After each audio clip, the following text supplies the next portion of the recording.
একদম ভিডিওটা কেউ উপরে ঠেলা দেবেন না।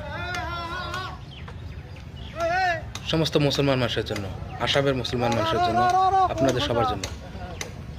এক নম্বর কথা হলো, আসামের এক নম্বর একজনই রাষ্ট্রপতি ছিল ফখরুদ্দিন আলী আহমেদ। তার নামে একটা মেডিকেল কলেজ ছিল, সেই মেডিকেল কলেজের নাম কর্তন করা হয়েছে। কিন্তু আমাদের আসামের বুর্বক মুসলমান মানুষরা চুপচাপ খাড়া থেকে দেখতেছে। কেন? আমরা কি আসামের মানুষ না? মুসলমান কি আসামের মানুষ না? কেন তোমরা মুখ্যমন্ত্রীর বিরুদ্ধে কথা বলো না? 9,000 টাকা দিতেছে, তাই না? 2টা টাকার জন্য মুসলমানের নাম সব মুছে দিতেছে। হাই রে আমাদের মুসলমান মানুষ! আসামের মুসলমান কোয়া পাপ, মহাপাপ। আর আমার নিজেকে একজন মুসলমান হিসেবে কইতে ঘৃণা লাগে।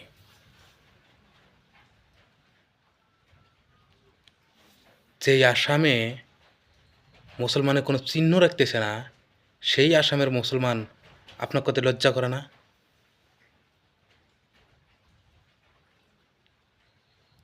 যদি লজ্জা না করে তাহলে কালকে বিরোধিতা করবেন। সেই মেডিকেল কলেজের নাম ফখরুদ্দিন আলী আহমেদ মেডিকেল কলেজ, যাতে নাম থাকে।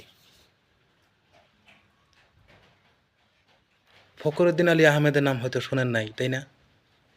উনি কে ছিল? উনি একজন রাষ্ট্রপতি ছিল, আর তার নাম আসাম থেকে মুছে দেওয়া হইতেছে, আর সবাই চায় চায় দেখতেছে।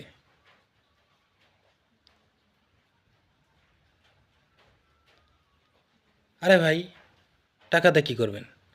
9,000 টাকা পাইছেন তো? 9,000 টাকাতে কি করবেন? আজকে বাজার যাবেন, কালকে শেষ। তা আপনার নামটা কোথায় থাকলো? আসামে মুসলমানের নামটা কোথায় থাকলো? আগে আসামে মুসলমানের নাম তৈরি করেন।